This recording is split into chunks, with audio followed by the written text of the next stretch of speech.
అజిగవ సాహితీ ఛానల్కు స్వాగతం. ప్రతి పువ్వుకి ఒక లక్షణం ఉంటుంది. సంపెంగ సువాసన గుప్పిస్తుంది, గులాబీ అందాలు చిందిస్తుంది, మందారం పూజకు ముందుంటుంది, జాజి సరసానికి సై అంటుంది, చామంతి మెత్తగా హాయినిస్తుంది, కలువ వెన్నెలనే ప్రేమిస్తుంది, మల్లె ప్రేమికులనే మురిపిస్తుంది. ఇలా ఏ పువ్వు లక్షణం ఆ పువ్వుకుంది. అదేవిధంగా మన తెలుగు సినీ కవుల్లో కూడా ఎవరి లక్షణం వారికి ఉంది.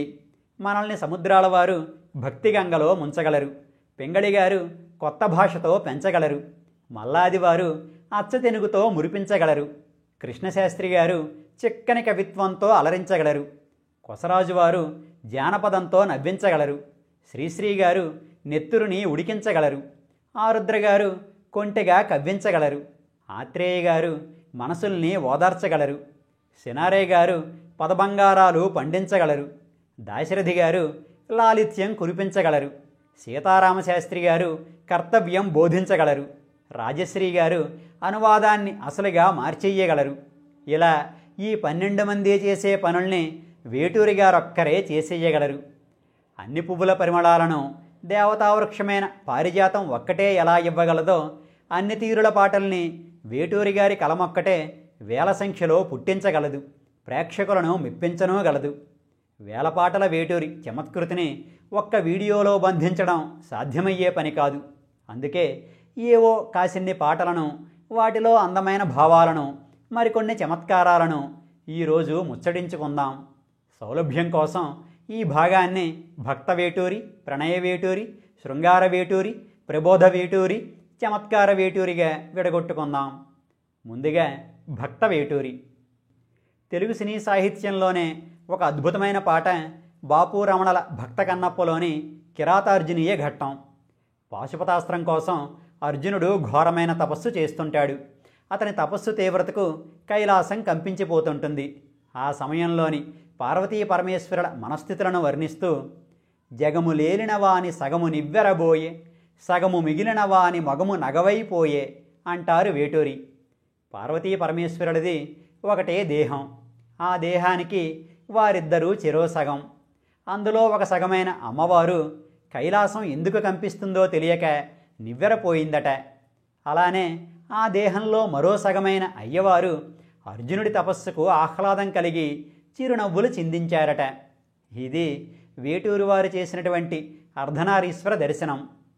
ఇక్కడే కాదు, రాధాగోపాలం సినిమాలో శతమానం భవతి పాటలో కూడా అర్ధనారీశ్వరుల గురించి చెబుతూ ఒక ఒంట్లోనే కాపురమున్న శివుడు పార్వతి అంటారు వేటూరి. దంపతులు ఒక ఇంట్లో కాపురం ఉండడం సహజం. కానీ ఈ ఆది దంపతులు మాత్రం ఒక ఒంట్లోనే కాపురం ఉంటున్నారట. అర్ధనారీశ్వర తత్వాన్ని ఇంత ఉదాత్తంగా వర్ణించగలగడం ఒక్క వేటూరి గారికే సాధ్యం. ఇక సప్తపది సినిమాలో అఖిలాండేశ్వరి చాముండేశ్వరి పాలయమాం గౌరీ అనే పాటలో కూడా ఎన్నో భక్తి చమత్కారాలు చేశారు వేటూరి. ఈ పాటను ఆయన పూర్తిగా సంస్కృతంలోనే వ్రాశారు. మొదటి చరణంలో పార్వతీదేవిని వర్ణిస్తూ శుభగాత్రి గిరిరాజపుత్రి అభినేత్రి శర్వార్ధగాత్రి సర్వార్ధ సంధాత్రి జగదేక జనయిత్రి చంద్రప్రభా ధవళకీర్తి అంటారు. ఇక్కడ చమత్కారమంతా శర్వార్ధ సర్వార్ధ అనే 2 పదాలలో ఉంది. శివుడికి శర్వుడు అనే పేరుంది. అలానే గాత్రము అంటే శరీరము అనే అర్థం ఉంది. శర్వ అర్ధ గాత్రి అంటే శివుడిలో సగభాగం అయినదానా అని అర్థం. వెంటనే సర్వార్ధ సంధాత్రి అంటారు. సర్వ అర్ధ సంధాత్రి, అర్ధము అంటే ప్రయోజనం, సర్వకార్యములను సిద్ధింపజేయుదానా అని ఆ మాటలకు అర్థం. శర్వార్ధ సర్వార్ధ అంటూ ఒకేలా వినిపించే 2 పదాలతో శబ్దార్థ చమత్కారం చేశారు వేటూరి. అదే పాట 2వ చరణంలో మహాలక్ష్మీదేవిని వర్ణిస్తూ శ్రీహరి ప్రణయాంబురాశి శ్రీపాద విచలిత క్షీరాంబురాశి అంటారు. అంబురాశి అంటే సముద్రం, శ్రీహరి ప్రణయాంబురాశి. ఆ శ్రీ మహావిష్ణువుకు అమ్మవారంటే సముద్రమంత ప్రేమట. శ్రీపాద విచలిత క్షీరాంబురాశి. అమ్మవారు ఆదిశేషునిపై కూర్చుని ఒక కాలు మడతపెట్టి మరో కాలు పాలసముద్రంలో ఉంచి తన అందమైన పాదాన్ని అటూ ఇటూ ఉల్లాసంగా కదుపుతోందట. ఎంతటి మనోహరమైన భావన! ఇక వేటూరి గారు వ్రాసిన అయ్యప్ప స్వామి మాహాత్మ్యంలోని పాటలైతే అన్నీ భక్తిముత్యాలే. మాలధారణం నియమాల తోరణం, జన్మతారణం దుష్కర్మ వారణం, శరణం శరణం అయ్యప్ప స్వామి శరణం అనే పాటలో ఉన్న అలంకార మధురిమ అలాంటిది కాదు. ధారణం, తోరణం, తారణం, వారణం, శరణం ఇలా ఈ 5 పదాలలో 5 రణాలున్నాయి. తారణం అంటే దాటించడం, వారణం అంటే రక్షించడం. అయ్యప్ప స్వామి మాలను ధరించడం, ఆ నియమాలను పాటించడం మనం చేస్తే భవసాగరాన్ని దాటించడం, పాపకార్యాల నుండి రక్షించడం ఆ స్వామి చేస్తారట. అందుకే అయ్యప్ప స్వామి శరణం అంటూ ఆ స్వామిని శరణు వేడమంటారు. అలానే అదే సినిమాలో కరిమలవాసిని కథ వినరండి అనే పాటలో మహిషి పెట్టే బాధలు భరించలేక ఇంద్రుడు కన్నీళ్లు పెట్టుకున్న సందర్భాన్ని వర్ణిస్తూ ఒళ్ళంతా కళ్ళైన ఇంద్రునికి కన్నీరే అభ్యంగమాయను అంటారు వేటూరి. ఇంద్రుడు సహస్రాక్షుడు, అతనికి ఒళ్ళంతా కళ్ళే. మహిషి పెట్టే బాధలకు అతనికి కన్నీళ్ళు వచ్చాయట. మనకంటే 2 కళ్ళు కాబట్టి 2 కళ్ళ నుండి కన్నీళ్లు కారతాయి. కానీ ఇంద్రునికి ఒళ్ళంతా కళ్ళే కదా, అందువల్ల అతని శరీరమంతా కూడా కన్నీరు కారిందట. అది ఎలా ఉందంటే ఆ దేవేంద్రుడు తలారా స్నానం చేసినట్లుగా ఉందట. ఇక శ్రీమద్ విరాట పర్వం సినిమాలో జీవితమే కృష్ణ సంగీతము అనే వేటూరి పాట మంగళంపల్లి వారి నోట పలికింది, భక్తి రసామృతాన్ని స్రవించింది. ఆ పాటలో వేటూరి శ్రీకృష్ణుని కాళీయమర్ధన ఘట్టాన్ని వర్ణిస్తూ నందుని నట్టింటి కరిలేగ దూడ, కాళిందిలో కేళిగా పాము తలనాడ అంటారు. లేగదూడ అంటే ఇంకా పాలు త్రాగే బుల్లి ఆవు. అది నల్లనిదట. పైగా నందుని నట్టింట్లో ఉందట. నట్టింట్లో భార్యాపిల్లడు తప్ప ఇంకెవరుంటారు? మరైతే వారిలో ఆ నల్లని వారెవరు? నందుడి కాదు, యశోద కాదు, బలరాముడు కాదు, మరి ఇంకెవరు? మన బాలగోపాలుడే. శ్రీకృష్ణ పరమాత్మను పాలు తాగే ఆవు పెయ్యతో పోల్చడం పరమాద్భుతం. మరి ఆ లేగదూడ వంటి బాలకృష్ణుడేం చేశాడు? కాళిందిలో భయంకర విషసర్పం తలపైకెక్కి ఆటలాడుకున్నాడట. వేటూరి గారి దివ్యమైన భావనకు నమోన్నమః. ఇక బాపు రమణల ఈటీవీ భాగవతంలో కూడా ఎన్నో చమత్కార ప్రయోగాలు చేశారు వేటూరి. అందులో అహల్యను వర్ణిస్తూ ఎంత పుణ్యము చేసి పాపిగా మారే, రామపాదము సోకి రమణిగా మారే అంటారు. పాపపుణ్యాలను ఒకే గాటన కట్టి అద్వైతం పలికించడం ఒక్క వేటూరి గారికే చెల్లింది. భగవంతుని కోసమే కాదు, భగవద్భక్తుల కోసం కూడా వేటూరి అద్భుతాలు సృష్టించారు. అన్నమయ్య సినిమా కోసం రాసిన తెలుగు పదానికి జన్మదినం పాటలో ప్రతి పదంలోనూ నాదం ఉంటుంది. తల్లి గర్భాన్ని దేవాలయంతో పోలుస్తూ గర్భాలయంగా సంబోధించడం, ఆంధ్ర సాహితికి అమరకోశంగా, తెలుగు భారతికి వెలుగుహారతిగా, జానపదంతో జ్ఞాన మార్గాన్ని చూపించిన దార్శనికుడిగా అన్నమయ్యను వర్ణించడం వేటూరి వారి అసాధారణ ప్రతిభకు నిదర్శనం. ఇక్కడ ఒక విషయం చెప్పుకోవాలి. అన్నమయ్య సంకీర్తనల్ని మనమంతా ఈ రోజులా చదువుకోగలుగుతున్నామంటే ఆ ఖ్యాతిలో ప్రధాన భాగం వాటిని వెలికితీసిన శ్రీ వేటూరి ప్రభాకర శాస్త్రి గారికే దక్కుతుంది. ఆయన వేటూరి సుందరరామూర్తి గారికి స్వయాన పెదనాన్నగారు. ఇక భక్తిరసం నుండి కాస్తంత ప్రేమరసంలోకి చేరదాం. ప్రణయ వేటూరిని కలుద్దాం. వేటూరి గారికి ఏ విషయాన్ని సూటిగా చెప్పేసి ఊరుకోవడం ఇష్టం ఉండదు. పాట అంటే శబ్దంలో అందం ఉండాలి, ఆలోచించడానికి అర్థంలో అవకాశం ఉండాలి. ఇది వేటూరి గారి తరహా. ఇంటింటి రామాయణంలోని వీణ వేణువైన సరిగమ విన్నావా, తీగ రాగమైన మధురిమ కన్నావా అన్న పాటలో శబ్దం అద్భుతం, ఆలోచించే కొద్దీ అర్థం పరమాద్భుతం. వీణ స్త్రీకి ప్రతీక, వేణువు పురుషునికి ప్రతీక. ఆ వీణ వేణువుగా మారిపోయిందట, అంటే ఆమె అతనైపోయిందట. అలా ఆ ఇద్దరూ ఒకటైపోవడంలో ఒక సరాగపు సరిగమ పలికిందట. ఆ సరిగమ నీకు వినబడిందా అని అడుగుతున్నాడు నాయకుడు. అందుకు ఆ నాయిక తీగ రాగమైన మధురిమ కన్నావా అని అడుగుతోంది. వీణేకుండే తీగ వట్టి జడ పదార్థం. ఆ తీగను వేలితో మీటినప్పుడే చేతనత్వం కలిగి రాగం పుడుతుంది. ఆ మాటే నాయిక అంటోంది. జడమైన తీగలాంటి నన్ను నీ ప్రేమస్పర్శతో అందమైన రాగంగా మార్చి నా జీవితంలో మధురము పుట్టించావు, అది గమనించావా అని అడుగుతోంది. వీణ, వేణువు, తీగ, రాగం ఇలా అన్నీ సంగీతానికి సంబంధించిన మాటలే వాడుతూ శబ్దంతోనూ అర్థంతోనూ అందమైనటువంటి ప్రేమభావాన్ని పుట్టించారు వేటూరి. అదేవిధంగా గీతాంజలి సినిమాలో ఓం నమః నయనశ్రుతులకు పాటలో నీ హృదయం తపన తెలిసి నా హృదయం కనులు తడిసే వేళలో అంటారు వేటూరి. ఇక్కడ ప్రేమను దేహాల స్థాయిని దాటించి హృదయాల స్థాయికి తీసుకెళ్ళిపోయారు. ప్రేయసి హృదయం తన కోసం పడే తపన చూసి ప్రేమికుడి హృదయం కన్నీళ్లు పెట్టుకుందట. హృదయం స్పందిస్తే కళ్ళు కన్నీళ్లు పెట్టుకోవాలి, కానీ నేరుగా హృదయమే కన్నీరు కారుస్తుందంటూ శరీర భావనకు పైమెట్టులో వారి ప్రేమను నిలబెట్టారు వేటూరి. ఇక సీతాకోకచిలుక సినిమాలో జానకి కన్నుల జలధి తరంగం, రాముని మదిలో విరహ సముద్రం, చేతులు కలిపిన సేతుబంధనం, ఆసేతు హిమాచల ప్రణయ కీర్తనం అంటూ నిజమైన ప్రేమ చిహ్నం ఏమిటో చెబుతారు వేటూరి. అక్కడ అశోకవనంలో బంధించబడ్డ సీతాదేవి బాధ ఆమె కంట కన్నీరై సముద్రపు అలలా ఎగసిపడుతోందట.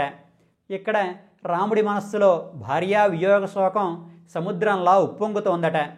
సీతాదేవిలోని బాధ అనే సముద్రం, రాముడిలోని వియోగం అనే సముద్రం, ఆ రెండూ చేతులు కలిపి అసలు సముద్రంపై సేతువును నిర్మించాయట.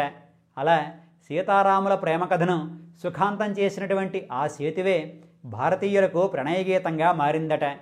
భారతదేశం మొత్తంలో రామసేతువు కంటే గొప్ప ప్రేమ చిహ్నం లేనే లేదన్నది వేటూరి గారి భావన.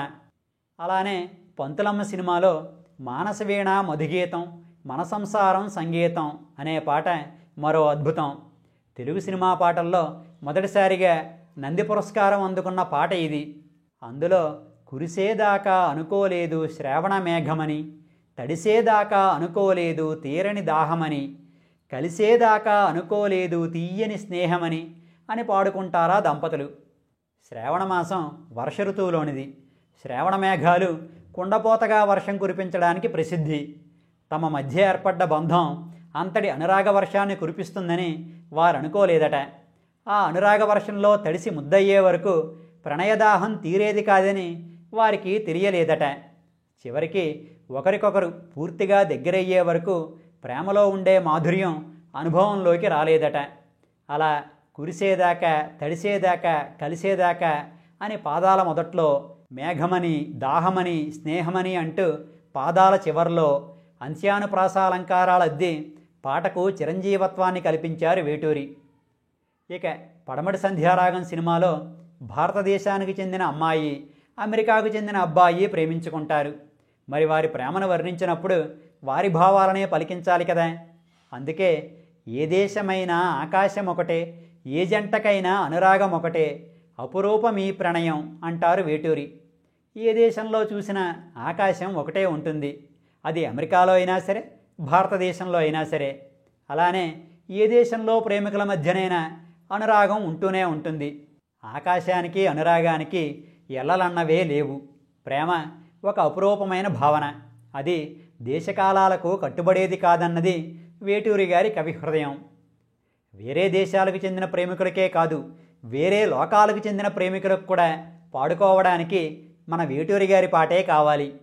జగదేక వీరుడు అతిలోక సుందరి సినిమాలో కథానాయిక దేవకన్య, కథానాయకుడేమో మానవుడు. నాయకుడికి ఆమె దేవకన్యని తెలిసిపోయింది. నాయికకు భూలోకంతో అనుబంధం బలపడింది. ఇద్దరి మధ్య ప్రేమ కూడా విరబూసింది.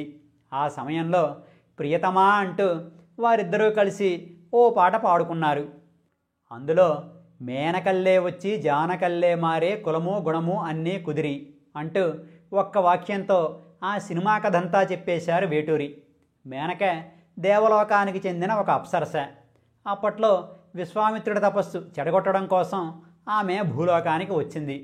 ఈ సినిమాలో కూడా దేవకన్య అయిన శ్రీదేవి తన ఉంగరాన్ని తిరిగి సంపాదించడం కోసం భూలోకంలో ఉండే చిరంజీవి చెంతకు చేరింది.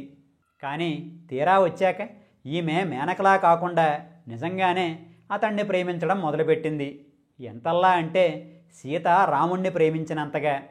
సినిమాలో శ్రీదేవి కులమేమో మేనకది, దేవకులం. కానీ గుణమేమో సీతది, భర్తని ప్రాణంలా ప్రేమించే గుణం.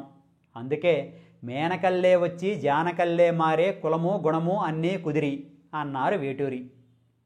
ఇక సూర్య సన్ ఆఫ్ కృష్ణంలో నిదరే కళ అయినది అనే అనువాదపు సాహిత్యంలో కూడా అందమైన భావాలు పలికిస్తారు వేటూరి.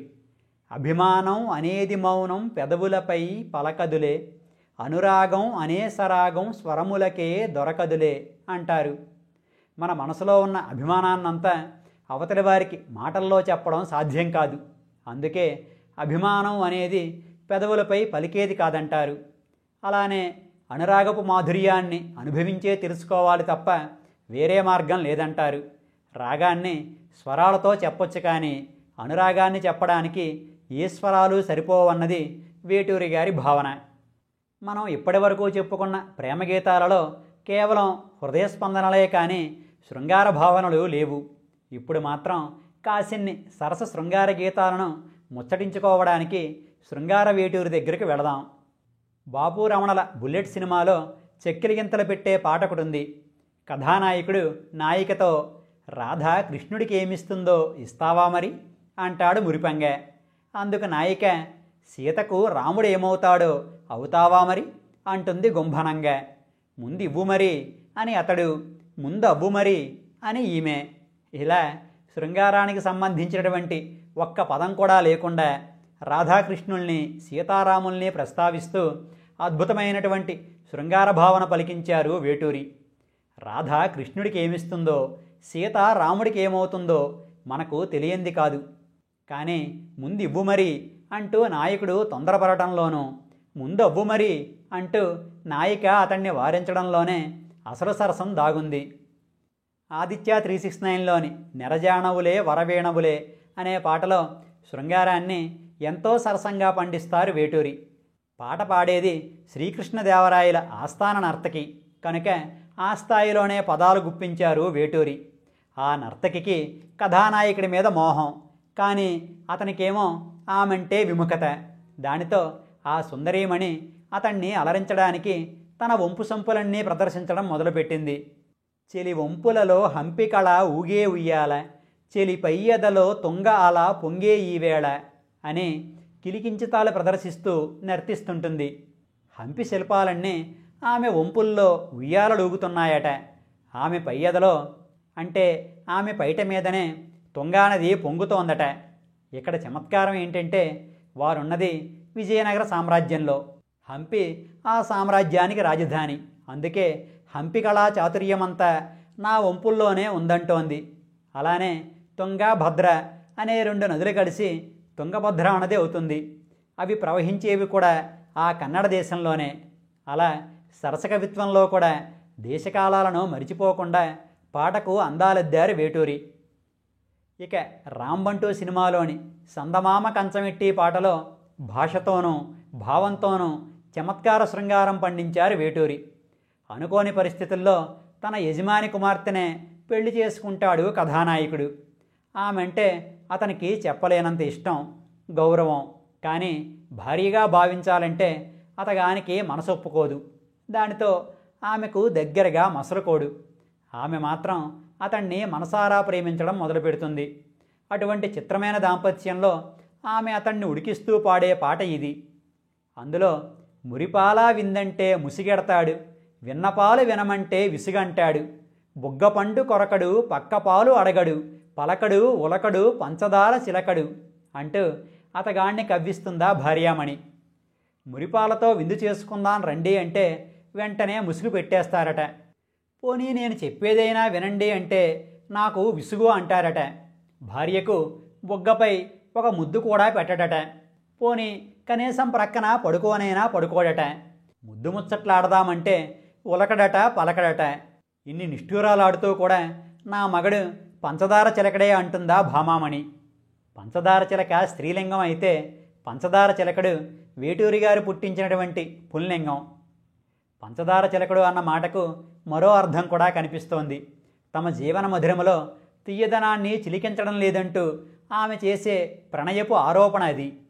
ఇక గ్యాంగ్ లీడర్ సినిమాలో వయసు వయసు వరసగున్నది వాటం పాటలో అయితే మరింత చమత్కారంగా శృంగార పదనిస పలికిస్తారు వేటూరి. ఉదయం చుంబన సేవనం, మధ్యాహ్నం కౌగిలి భోజనం, సాయంత్రం పుష్ప నివేదనం, రాత్రి వేళల మహానైవేద్యం. ఇది వేటూరి వారి వరస. ఈ సరసాన్ని నిత్య జీవితానికి కూడా ఆపాదించవచ్చు. భర్త ఉదయం వేళ ఉద్యోగానికి బయలుదేరుతూ భార్య పెదవులను ముద్దాడి వెళ్ళాడు. అది ఉదయం చుంబన సేవనం. మధ్యాహ్నం ఇంటికి వచ్చి భోంచేశాక ఒకసారి ఆమెను ప్రేమగా కౌగిలించుకున్నాడు. అదే మధ్యాహ్నం కౌగిలి భోజనం. అలానే సాయంత్రం వేళ వస్తూ వస్తూ మల్లెలో జాజులో తీసుకొచ్చి భార్య జడలో అలంకరించాడు. అదే సాయంత్రం పుష్ప నివేదనం. ఇక మిగిలింది సరేసరి. వేటూరి వారు పలికించినటువంటి కిలికించితమిది. అలానే జేగంటలు సినిమాలో వందనాలు వందనాలు వలపుల హరిచందనాలు అనే పాటలో లేలేత శృంగారాన్ని పలికిస్తారు వేటూరి. సంపెంగ పూలలో నాబెంగ దాచాను, సన్నజాజి నీడలో ఈనోము నోచాను అని నాయిక అంటే, ఏకాంత సేవకే ఎన్నాళ్ళు వేచాను, ఏకాంత వేళలో నీచెంత చేరాను అంటాడు నాయకుడు. నాయకుడు ఏకాంత సేవ కోసం వేచి చూడటం, ఏకాంత వేళలో తన ప్రేయసి చెంత చేరడం బాగానే ఉంది. కానీ నాయికను చూస్తే మాత్రం ఆమె తన బెంగను సంపెంగ పూలలో దాచిందట. సంపెంగలు సాయంత్రం వేళ విచ్చుకొని పొద్దున్న వరకు గుబాళించే పువ్వులు. కథానాయిక పగలంతా ఏదో ఒక పనిలో ఉండడం వల్ల తన ప్రియుడి తలపులను కాస్తంత ప్రక్కన పెట్టగలిగిన సాయంత్రం అయ్యేసరికి మాత్రం ఆమెకు బెంగ మొదలైపోతుంది. రాత్రంతా నిద్రే పట్టదు. మరి తనతో కలిసి రాత్రంతా మేలుకుని ఉండేదెవరు? తన బెంగను పంచుకునేదెవరు? ఇంకెవరు? ఉన్నాయిగా సంపెంగలు. అందుకే ఆమె తన బెంగనంతా సంపెంగ పూలలో దాచానంటుంది. అలానే ఆమె తన ప్రియుడి సాంగత్యం కోసం విరహపు నోము నోస్తోందట. అందుకే శృంగార భావన ప్రేరేపించే సన్నజాజి నీడను ఆ నోము కోసం ఎంచుకుంది. సన్నజాజులు విరజాజులు రెండూ కూడా శృంగారాన్ని ఉద్దీపింపజేస్తాయి. అయితే వీటిలో విరజాజులు కాస్తంత ఘాటుగా పరిమళిస్తాయి, సన్నజాజులేమో హాయైన సుగంధాన్ని ఇస్తాయి. ఇవి విరజాజుల కంటే మృదువైనవి కూడా. అందుకే ఆ సుకుమారి సన్నజాజుల్నే ఎంచుకుంది. ఇలా శబ్దం, అర్థం, సందర్భశుద్ధి అన్నీ కలగలిపి ఆశువుగా చెప్పగలగడం వేటూరి వారి ప్రత్యేకత. అలానే ప్రేమించు పెళ్ళాడు సినిమాలో వయ్యారి గోదారమ్మ ఒళ్ళంతా ఎందుకమ్మ కలవరం, కడలి ఒడిలో కలిసిపోతే కలవరం అంటూ చిక్కని కవిత్వం రాశారు వేటూరి. అలా ఉయ్యారాలు ఒరకబోస్తూ కలవరపాటుతో ఆ పరుగులేంటమ్మా అని గోదావరిని ప్రశ్నిస్తే సముద్రంలో కలిసిపోయి తన కలను వరంగా మార్చుకోవడానికి అందట. ఏనదైనా పరుగులు తీసేది సముద్రంలో కలవడం కోసమే. అలా కలవడం ప్రతి నదికి ఒక కల. ఆ కల తీరే వరకు కలవరపాటే. ఆ కలవరపాటు పోవాలంటే ఆ కల నిజమయ్యే వరం కావాలి. ఇక్కడ నది ఆ సినిమాలో కథానాయిక, సముద్రం కథానాయకుడు. అలానే ఇదే పాటలో చుంబించుకున్న బింబాధరాల సూర్యోదయాలే పండేటి వేళ అంటూ అద్భుతమైన భావచిత్రాన్ని ఆవిష్కరిస్తారు వేటూరి. బింబాధరం అంటే దొండపండు వంటి పెదవని అర్థం. అటువంటి పెదవులు ముద్దాడుకున్న చోట సూర్యోదయాలు పండాయట. సూర్యోదయం అన్నది కొత్త జీవితానికి ప్రతీక. ఇలా వేటూరి వారు ప్రకృతిని ఆదరువుగా తీసుకుని లలిత శృంగార భావనలు పూయిస్తుంటారు. ఇక ఇప్పుడు మనం ప్రబోధ వేటూరిని దర్శిద్దాం. మనిషై పుట్టినవాడు కారాదు మట్టి బొమ్మ, పట్టుదలే ఉంటే కాగలడు మరో బ్రహ్మ, కృషి ఉంటే మనుషులు ఋషులవుతారు, మహాపురుషులవుతారు, తరతరాలకి తరగని వెలుగవుతారు, ఇలవేలుపులవుతారు. ఇంతకు మించిన ప్రబోధాత్మకమైన గీతం ఏముంటుంది? వ్యాఖ్యానం అక్కర్లేని వాక్యాలివి. ఇక గీతాంజలి సినిమాలో జగడ జగడ జగడం పాటలో నేడేరా నీకు నేస్తము, రేపే లేదు, నిన్నంటే నిండు సున్నర రానే రాదు అంటూ గతాన్ని పట్టించుకోవద్దని, రేపు గురించి బెంగపెట్టుకోవద్దని, వర్తమానంలో ఉన్నప్పుడు మాత్రమే జీవితాన్ని ఆస్వాదించడం సాధ్యపడుతుందని అంటారు. అలానే సుందరకాండ సినిమాలోని ఆకాశాన సూర్యుడుండడు సంధ్య వేళకే అన్న పాట వేదాంతం ప్రబోధం కలగలిసినటువంటి పాట. ఏ మనిషి శాశ్వతం కాదని చెబుతూనే జీవితంలో ఎన్ని కష్టాలున్నా వాటిని అధిగమిస్తూ ముందుకు సాగిపోవాలంటారు వేటూరి. ఎదలోతుల్లో ఒక ముల్లున్న వికసించాలే ఇక రోజాల అన్న మాటను అర్థం చేసుకోగలిగితే మనకు జీవితసారం బోధపడినట్లే. ఎంతో ఆనందంగా కనిపించే వారిని చూసి వారికి జీవితంలో కష్టాలేవీ లేవనుకోకూడదు. గులాబీ పువ్వు అందంగా విరబూసినంత మాత్రాన ఆ చెట్టుకు ముళ్ళు లేకుండా ఉంటాయా? అలానే మన జీవితంలో కూడా కష్టాలనే ముళ్ళులున్నా వాటిని సహిస్తూనే మన జీవితాన్ని అందంగా మలుచుకోవడానికి ప్రయత్నించాలి. ఇది వేటూరి గారి భావన. ఇక అశ్విని సినిమాలో చెయ్యి జగము మరచి జీవితమే సాధన అనే పాటలో అనుకున్న పని సాధించడానికి ప్రయత్నం ఎంత దృఢంగా ఉండాలో చెబుతారు. ఆశయమన్నది నీవరం తల వంచున అంబరం నీ కృషి నీకొక ఇంధనం అది సాగర బంధనం అంటారు వేటూరి. ఆశయం అందరికీ ఉండదు, అది ఉండడం ఒక వరం. ఆశయంతో పనిచేసేవారికి ఆకాశం కూడా తల వంచుతుంది. అలానే మనం చేసే కృషి మనల్ని జీవితంలో ముందుకు తీసుకువెళ్ళే ఇంధనం. అంతటి కృషి ఉంటే మనం సాగరాన్ని కూడా వంతెన కట్టి దాటేయవచ్చు. అంతేకాదు, నిద్రపోనేల నింగి నీనేల అలుపు రానేల గెలుపు నిన్నేల అంటూ భుజం కూడా తడతారు. నింగి నీనేల అంటే నువ్వు నడవాల్సింది నేలపై కాదు ఆకాశంలో అంటూ నీ లక్ష్యం ఆకాశమంత ఎత్తులో ఉండాలని ప్రబోధిస్తారు. అలానే గెలుపు నిన్ను వరించే వరకు అలుపు రానియ్యవద్దంటారు. ఇక ఈ దుర్యోధన దుశ్శాసన దుర్వినీతి లోకంలో అన్న పాట వేటూరి వారు కేవలం అరగంటలో వ్రాసినటువంటి 60 కాలాల పాటు నిలిచిపోయే పాట. గాడి తప్పిన విద్యార్థులు తమ ఉపాధ్యాయురాలిని అవమానించేలా బోర్డుపై అశ్లీల చిత్రాన్ని గీస్తారు. విద్యార్థులు అలా సంస్కారహీనులుగా మారడాన్ని ఆమె తట్టుకోలేకపోతుంది. ఆవేశంగా వారిని ప్రశ్నిస్తుంది. వారు మరింత దురుసుగా ప్రవర్తిస్తారు. దానితో బాధ ఆక్రోశం కట్టలు తెంచుకున్న ఆ ఉపాధ్యాయురాలు పాడే పాటే ఇది.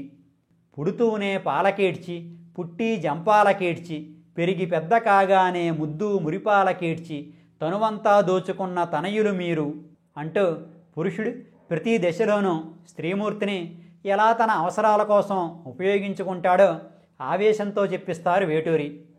అలానే మగసిరితో బ్రతకలేక కీచుకులై కుటిలకామ మేచుకులై స్త్రీజాతిని అవమానిస్తున్నారంటూ ఉరుముతారు. మగసిరి అంటే పురుషత్వం, పౌరుషం. స్త్రీని గౌరవించలేకపోవడం పౌరుషహీనత్వం క్రిందే లెక్క. అలానే మేచకము అంటే అంధకారం, కుటిలత్వం అంటే వక్రబుద్ధి. వంకరబుద్ధితో కామంతో కళ్ళు మూసుకుపోయి స్త్రీలతో కీచుకుల్లా ప్రవర్తిస్తున్నవారు అసలు మగవాళ్లే కారన్నది వేటూరి గారి భావన. అలానే ఎర్రని తన రక్తాన్నే తెల్లని నెత్తురు చేసి పెంచుకున్న తల్లి ఒక ఆడదని మరిచారా అంటారు. తన రక్తాన్ని తెల్లని నెత్తురుగా అంటే పాలగా మార్చి మిమ్మల్ని పెంచినటువంటి మీ తల్లి కూడా నా వంటి ఒక ఆడదేనని మరిచిపోవద్దంటుందా ఉపాధ్యాయురాలు. ఆపై ప్రతి భారత సతిమానం చంద్రమతీ మాంగళ్యం అంటూ స్త్రీమానాన్ని ఇంతవరకు ఎవ్వరూ పోల్చని విధంగా పోలుస్తారు వేటూరి. చంద్రమతీదేవి మాంగళ్యం ఆమె భర్త హరిశ్చంద్రుడికి తప్ప వేరొకరికి కనిపించదు. అలానే ప్రతి భారత స్త్రీ కూడా తన మానాన్ని అంత పవిత్రంగానూ భావిస్తుందంటారు. అలానే మర్మస్థానం కాదది మీ జన్మస్థానం మానవతకి మోక్షమిచ్చు పుణ్యక్షేత్రం అంటూ స్త్రీని పురుషుడి కంటే 1000 రెట్లు పైన నిలబెడతారు. తెలుగు చలనచిత్ర సీమలో ఈ పాటకున్న స్థానం ఎప్పటికీ అద్వితీయమే. ఇక ప్రబోధ వేటూరి దగ్గర నుండి చమత్కార వేటూరి దగ్గరకు వద్దాం. చమత్కారం అంటే నేర్పరితనం, అద్భుత రసాన్ని కూడా చమత్కారమని పిలుస్తారు. అలా మనం ఆశ్చర్యపోయేలా వేటూరి గారు చేసిన కొన్ని ప్రయోగాలను ఇక్కడ చెప్పుకుందాం. ఆనందం, దుఃఖం, హాస్యం, ప్రేమ ఇలా సందర్భం ఏదైనా మనకు ఆశ్చర్యం కలిగించేదేదైనా అది చమత్కారమే. నువ్వు పట్టుచీర కడితే ఓ పుత్తడి బొమ్మ ఆ కట్టుబడికి తరించేను పట్టుపురుగు జన్మ అంటారు వేటూరి సీతాకోకచిలుక సినిమాలో. తన ప్రియురాలు పట్టుచీర కడితే ఆ కట్టిన విధానం చూసి పట్టుపురుగు తన జన్మ ధన్యమైపోయిందనుకుంటుందట. ఇలా పొగిడితే ఏ ప్రేయసైనా పొంగిపోకుండా ఉంటుందా? అలానే చూడాలని ఉంది సినిమాలోని రామా చిలకమ్మ పాటలో పెళ్ళాడే కృష్ణుడు కాళ్ళు పట్టాల ప్రేమాడే కృష్ణుడు కన్ను కొట్టాల అంటారు. గోకులంలో ఉండేటప్పుడు ఆ బాలకృష్ణునికి గోపికల్ని తన కనుసైగలతో రాసక్రీడలకు పిలవడం అలవాటు. అందుకే ప్రేమాడే కృష్ణుడు కన్ను కొట్టాలా అన్నారు వేటూరి. పెళ్ళయ్యాక అదే కృష్ణుడు తన భార్య సత్యభామకు కాళ్ళు పట్టినంత పని చేశాడు. ఇది పూర్వకవి కల్పనే అయినా లోకప్రసిద్ధం. అందుకే పెళ్ళాడే కృష్ణుడు కాళ్ళు పట్టాలా అన్నారు వేటూరి. ఇక దొంగోడొచ్చాడు సినిమాలోని ఎకరం నిమ్మతోట పాటలో ప్రేమంటేనే వ్యవసాయం, పెదవుల్లోనే ఫలసాయం అంటూ ప్రేమకు చమత్కారమైన నిర్వచనాన్ని ఇస్తారు. అలానే అపరాధి సినిమాలో నిన్ను నమ్మి మనసు నమ్మి ఆలినైనానే అంటుందో భార్యామణి. అతన్ని నమ్మి అతనికి తన మనసును అమ్మి ఆపై అతగానికి భార్య అయ్యిందట. ఇది ఆవిడి గారి నిష్ఠూరం. నిన్ను నమ్మిలో నమ్మి అంటే నమ్మడం, మనసు నమ్మిలో ఉన్నది అమ్మడం. పదాలతో ఆడుకోవడం వేటూరి వారికి చెప్పలేనంత సరదా. గోరంత దీపం కొండంత వెలుగు అనేది చాలా ప్రసిద్ధమైన జాతీయం. ఆ మాటలతో కూడా చమత్కారం పుట్టించారు వేటూరి. ఆయుధం సినిమాలో నాయికా నాయకులు గోరంత దీపం ముద్దో ముద్దో, కొండంత వెలుగు వద్దో వద్దో అంటూ సరసంగా పాడుకుంటారు. సరసాల గదిలో గోరంత దీపం ముద్దే కానీ కొండంత వెలుగంటే ఇబ్బందే కదా, అందుకే అలా చమత్కరించారు వేటూరి. ఇక్కడో చిన్న విషయం. గోరంత దీపం కొండంత వెలుగు అనే మాట సినారయ్య గారి పాట వల్ల ఎక్కువ ప్రసిద్ధి చెందిన నార్ల చిరంజీవి గారు అదే పేరుతో 1965లోనే ఆంధ్రప్రభలో ఒక కథ వ్రాశారు. ఇక మరలా వేటూరి గారి చమత్కారాల్లోకి వద్దాం. ముత్యమంత ముద్దు సినిమాలో ప్రేమలేఖ రాశా నీ కంది ఉంటది, పూలబాణమేశా ఎద కంది ఉంటది అంటారు వేటూరి. నీ కంది ఉంటది, ఎద కంది ఉంటది అనే యమకాలంకార ప్రయోగంతో ప్రేమలేఖ అందడాన్ని, హృదయం కందడాన్ని సరసంగా వర్ణించారు వేటూరి. ఒకే పదం అర్ధభేదంతో కాస్తంత వ్యవధితో మళ్ళీ మళ్ళీ రావడం యమకాలంకారం. ఇక యముడికి మొగుడు సినిమాలో బ్యూటీ తోడుంటే ఊటీ దండగ, స్వీటీ కౌగిట్లో పూటా పండగ అంటూ తెలుగు ఇంగ్లీషు కలగలిపి చెక్కిలిగింతలు పెడతారు వేటూరి. ఇలా రెండు భాషల్ని కలిపేసి కవిత్వం చెప్పడాన్ని మణిప్రవాళం అంటారు. ఇటువంటి మణిప్రవాళ ప్రయోగాలు చాలానే చేశారు వేటూరి. అలానే శివ సినిమాలో ఆనందో బ్రహ్మ పాటలో లైఫ్ బోరుగున్నది, కొత్త టైపు కోరుతున్నది అని హీరోయిన్ అంటే గోల గోలగున్నది, ఈడు గోడ దూకమన్నది అంటాడు హీరో. ఇక అన్నయ్య సినిమాలో హిమసీమల్లో పాటలో సోసో కాని సోయగమ, ప్రియ శోభనమ, సుఖవీణ మీటుదమ అంటాడు నాయకుడు. ఏదైనా సినిమా పర్వాలేదు చూడొచ్చు అన్నట్లుగా ఉంటే సోసోగా ఉంది అంటాం కదా. సోసో అంటే యావరేజ్ అని అర్థం. ఇక్కడ నాయక సౌందర్యం సోసో కానటువంటి సోయగమట. అంటే ఆమె సోయగం చాలా గొప్పగా ఉందని అర్థం. అతను అంత గొప్పగా తనను పొగిడేసరికి ఆ నాయిక వావా అంటే వందనమా, అభివందనమా, వయసంతా నందనమా అంటుంది. ఇక్కడ వావా అంటే హిందీలో ప్రశంసించడానికి వాహ్ వా అంటాం కదా, ఆ వా వా అన్నమాట. ఈ పాటలోనే వాటేసుకుంటే వాత్సాయనం, పరువాల గుళ్ళో ప్రేమాయణం అంటూ మరో సరసమైన ప్రయోగం కూడా చేస్తారు వేటూరి. ఇక సోగ్గాడి కాపురం సినిమాలో కొండవాగుకు మలిపే అందం, కొత్త ఈడుకు కులికే అందం అంటూ కొత్తగా వచ్చిన ఈడును కొండ మీద నుంచి దూకే వాగుతో పోలుస్తారు. ఆ వాగుకేమో మలుపు అందంగా ఉంటుందట, ఈ ఈడుకేమో కులుకు అందాన్నిస్తుందట. అలానే నడక హంసధ్వని రాగమా, అది నడుమ గగనములో కుసుమమా అంటారు బంగారు కానుకలో. హంస అందమైన నడకకు ప్రసిద్ధి. అలానే హంసధ్వని రాగం ఉల్లాసాన్ని కలిగించే రాగంగా ప్రసిద్ధి. అందుకే ఆమె నడకను హంసధ్వని రాగంతో పోల్చారు వేటూరి. మనకు సంస్కృతంలో గగన కుసుమ న్యాయం అని ఒకటి ఉంది. గగన కుసుమం అంటే ఆకాశంలో పూచిన పుష్పం అని అర్థం. ఆకాశంలో పువ్వులు పుయ్యవు కదా, అందుకే గగన కుసుమం అంటే అక్కడేమీ లేదని, శూన్యమని అర్థం. అంటే ఆమెకు అసలు నడుమే లేదని చమత్కరిస్తున్నారన్నమాట. అలానే అమావాస్య చంద్రుడు సినిమాలో కళకే కళ నీయందము అనే పాటలో నడుమును నాభిని వర్ణిస్తూ తీగలాగా ఊగే నడుము ఉండి లేనిది, దాని మీద పువ్వై పూచి నాభి ఉన్నది అంటారు. తీగలాగా ఉన్న ఆమె నడుము అసలు ఉందా లేదా అన్నట్లుగా ఉందట. ఇక ఆ నాభి అయితే ఆ నడుమనే తీగకు పూచినటువంటి పువ్వులా ఉందట. అది వేటూరంటే. ఇక తెలుగు వ్యాకరణంతో కూడా వేటూరి గారు చమత్కారాలు పండించారు. రావోయి చందమామ సినిమాలో నందనందన ముద్దే ముందు ముందున అనే పాటలో నీ కచట తపనలలో కరుగుతున్నది సొగసు అని నాయిక అంటే నీ గజడ దబదబలు కథలు ఏమిటో తెలుసు అని కథానాయకుడు అంటాడు. వ్యాకరణం ప్రకారం కచట తపలు పరుషములు, అందుకే ఆ మాటల్ని పురుషుడికి అన్వయం చేశారు వేటూరి. గజడ దబలు సరళములు, అందుకే స్త్రీకి అన్వయం చేశారు. నీ మగసిరిలోని తపన నా సొగసుని కరిగించేస్తోందని ఆమె, నీ సొగసులు చేసే ధ్వనుల కథలు నాకు తెలిసిపోయాయని అతడు ఇలా సరసంగా పాడుకుంటున్నారన్నమాట. ఇక వేటూరి గారు భారతదేశాన్ని వర్ణిస్తూ మగువ శిరసున మణులు పొదిగెను హిమగిరి, కలికి పదములు కడలి కడిగిన కళ ఇది అంటూ హిమాలయాల్ని కిరీటంగా ధరించిన స్త్రీల, సముద్రం చేత అభిషేకించబడే అందమైన పాదాలున్న మనోహర శిల్పంలా మన దేశాన్ని మహోన్నతంగా కీర్తిస్తారు వేటూరి గారు.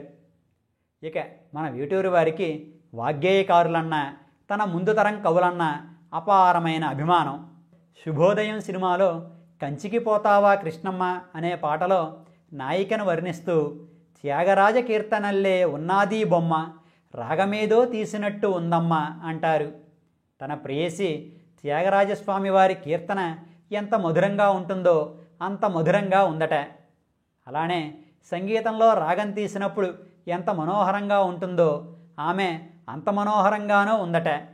ఈ పాటలో నాయికను త్యాగరాజ కీర్తనతో పోల్చిన వేటూరి వారు మిస్టర్ పెళ్ళాం సినిమాలో మరింత ఎత్తుకు వెళ్ళి త్యాగరాజ కృతిలో సీతాకృతి గల నీ సొగసు చూడతరమా అంటారు.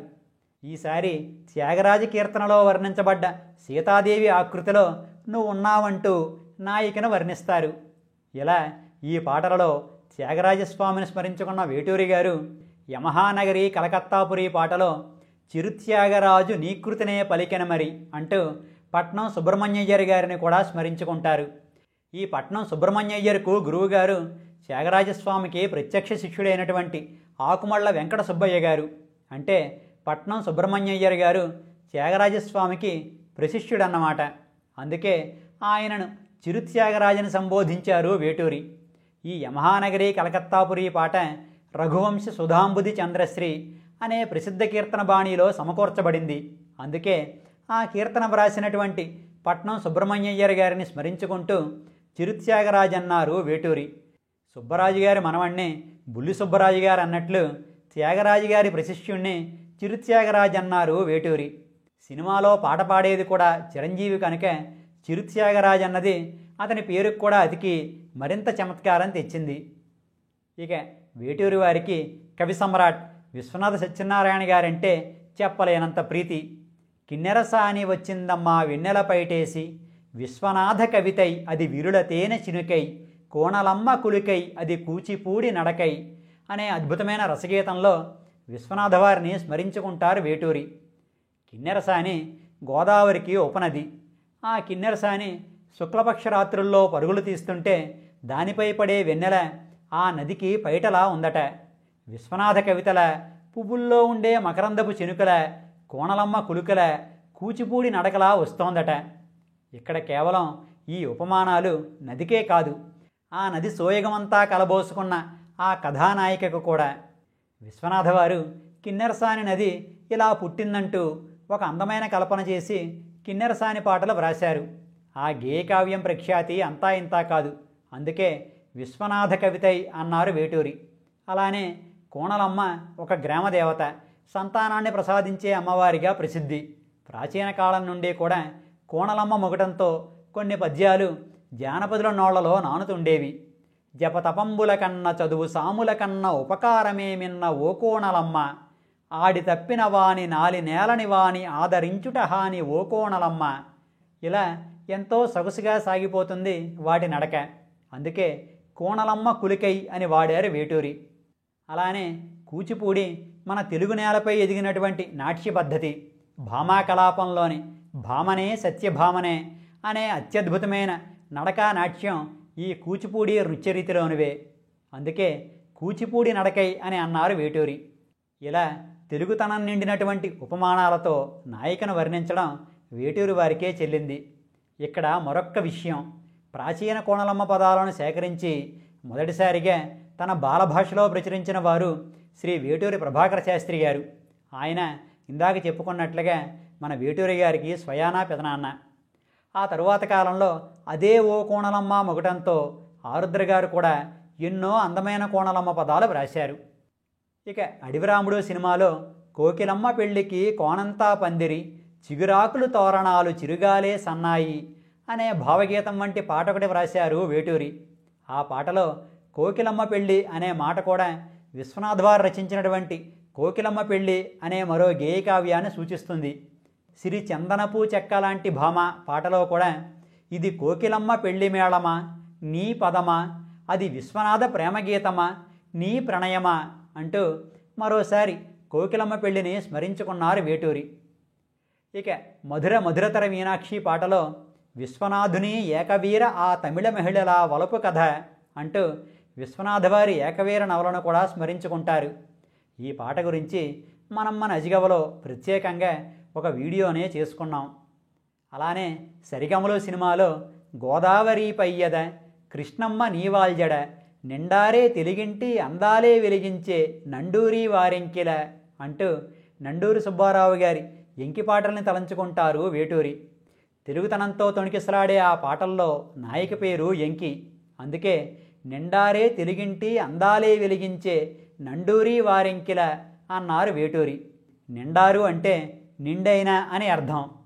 వీరినే కాక సినీ కవుల్లో తన ముందు తరం వారైన ఆత్రేయ గారిని మాధవయ్య గారి మనవడు సినిమాలో నీ చూపు సుప్రభాతం, నీ నవ్వు పారిజాతం, ఆత్రేయ ప్రేమగీతం, అందానికే వసంతం అనే పాటలో స్మరించుకున్నారు.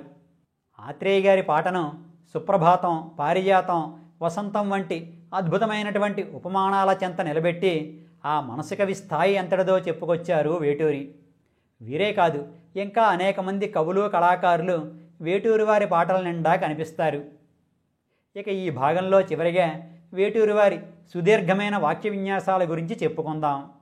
యమహానగరి పాటలో జనగణ మనముల స్వరపద వనముల హృదయపు లయలను శృతిపరచిన ప్రియ సుఖపిక ముఖసుఖ రవళులతో యమహానగరి కలకత్తాపురి అంటారు వేటూరి. జనగణ మనముల అంటే జనసమూహముల మనస్సులలో ఉండే స్వరపద వనముల, స్వరాలతో కూడిన పదాలనే వనాల, లయబద్ధమైనటువంటి గుండె చప్పుళ్లను శృతి చేసే అందమైనటువంటి సుఖపిక అంటే చిలుకల కోయిలల యొక్క ముఖ సుఖ రవళులతో, వాటి ముఖముల నుండి వెలువడే సుఖం కలిగించే మధుర శబ్దాలతో విలసిల్లే నగరమే యమహానగరి కలకత్తాపురి. ఇది వేటూరి వారి మనోహర పదకేళి విన్యాసం. జనగణ మనముల అనడంలో మన జాతీయ గీతాన్ని కూడా గుర్తు చేస్తున్నారు. మరి అది కూడా బెంగాల్లోనే పుట్టిందిగా. ఇక చైతన్య సినిమాలో ఓహో లైల ఓచారుశీల కోపమేల అనే పాట ప్రియురాలను ఆటపట్టిస్తూ ప్రియుడు పాడే పాట. రుసరుసలాడుతూ వెళుతోన్న ప్రియురాలిని కవ్యంతలతోనే మురిపిస్తుంటాడా ప్రియుడు. ఆ ప్రియుడి తరపున మిసమిస వయసు రుసరుసల దరువుల గుసగుస తెలిసే కలికి చెలక, కసికసి పెదవి కదలికల కవితల పిలుపులు తెలిసే కవిని గనక అంటారు వేటూరి. మిసమిస అంటే వెలిగిపోవడం, రుసరుస అంటే కోపం చూపించడం, దరువు అంటే లయ కోసం సంగీతంలో వేసే తాళం, గుసగుస అంటే రహస్యంగా చెప్పే మాటలు. మిసమిసలాడే వయసులో ఉన్న ఓ అందాల భామ, నీ లయబద్ధమైన రుసరుసల వెనుక ఉన్న రహస్యం నాకు తెలిసిపోయింది అంటున్నాడు నాయకుడు. ఎలా తెలిసిందో కూడా చెబుతూ, నీ కసికసి పెదవుల కదలికలనే కవితల్లో ఉన్న పిలుపులు నాకు తెలుస్తున్నాయి, ఎందుకంటే నేను కవిని కనుక అంటున్నాడు. వేటూరి వారి చమత్కారానికి అంతన్నదే లేదు. ఇక ఈనాటికి ఇక్కడితో నా ఆనందహేళను ఆపుతాను. వేటూరి గారు వ్రాసిన సినిమా పాటలు 5,000కు పైగా ఉన్నాయి. ఆ పాటల్లో ఆయన చేసిన ప్రయోగాలకైతే లెక్కే లేదు. వేటూరి పాటలపై సంవత్సరం పొడుగునా వీడియోలు చేసిన ఇంకా ఎన్నో అద్భుతమైన పాటలు మిగిలిపోతాయి. వేటూరి వారి పాటల్లో ఉన్న వైచిత్రం ఏంటంటే, ఏదైనా ఒక వేటూరి పాట వింటున్నప్పుడు మీకో భావం తట్టచ్చు, నాకో భావం తట్టచ్చు. మరలా అదే పాట వింటున్నప్పుడు మీకు మరో భావం, నాకు వేరే భావం తట్టచ్చు. మనం ఎన్నిసార్లు వింటే అన్నిసార్లు కొత్త భావాలు గుప్పుమంటాయి. వేల భావాల సాహితీ ఆదిశేషుడు మన వేటూరి గారు. వేటూరి గారి గురించి మన అజిగవలో ఇప్పటికే ఎన్నో వీడియోలు చేసుకున్నాం. వేటూరి గారు వస్తున్నారు అనే వీడియోతోనే మన అజిగవా యూట్యూబ్ ఛానల్ కూడా ప్రారంభమయ్యింది. సినీ తారలను, దర్శకులను పాత్రధారుడిగా చేస్తూ వేటూరి గారి పాటలతో నేను అల్లినటువంటి సరదా కథే ఆ వేటూరి గారు వస్తున్నారు. సినీ మహాకవి అయిన వేటూరి సుందరరామూర్తి గారికి మరొక్కసారి నమస్కరించుకుందాం. ఇక ఈనాటి భాగాన్ని ముగించే ముందు నాదొక విన్నపం. భాషా సాహిత్యాలకు అంకితమైన అజిగవా ఛానల్ మనందరిది. మన అజిగవ ఎటువంటి ఒడిదుడుకులు లేకుండా ముందుకు సాగిపోవడానికి మీ వంటి సాహిత్యాభిమానుల వదాన్యత కూడా ఎంతో అవసరం. అజిగవకు సాహితీ పోషణ చెయ్యాలి అనుకునేవారు 9949121544 నెంబరుకు మీ మనసుకు నచ్చినంత నగదును ఫోన్పే లేదా జీపే చేయండి. ఇక ఈనాటికి స్వస్తి. మీ రాజన్ పీటీఎస్కే. అజిగవ అంటే అక్షరాన్ని పుట్టించిన వాడైన ఆ పరమశివుని ధనస్సు పేరు. మన అజిగవా ఛానల్కు సబ్స్క్రైబ్ చేయండి. సాహితీ మధురిమలను ఆస్వాదించండి, ఆనందించండి, మమ్మల్ని ఆశీర్వదించండి. మన భాష, మన సాహిత్యం, మన సంస్కృతి, మన అజిగవ.